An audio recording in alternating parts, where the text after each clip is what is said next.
Yo, what's up, guys? This is the African Traveler, and it's been a minute since I spoke in one of these videos, and really glad to still connect with you guys. So before I proceed, I just want to wish all the mothers in this world happy Mother's Day.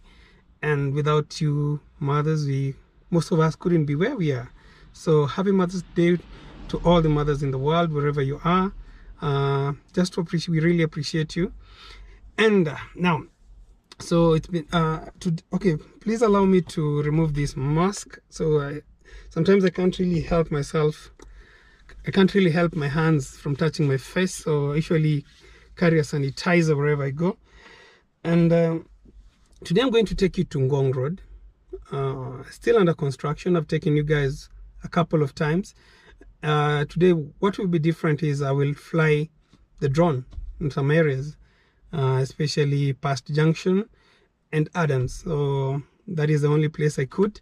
I really tried to also fly past Prestige Mall and Coptic Hospital, but I couldn't because it's a flight path. You can't really take the drone itself can't take off. So I hope you enjoy, and I've really missed you guys. Hope to get in touch with you guys in one of my live stream.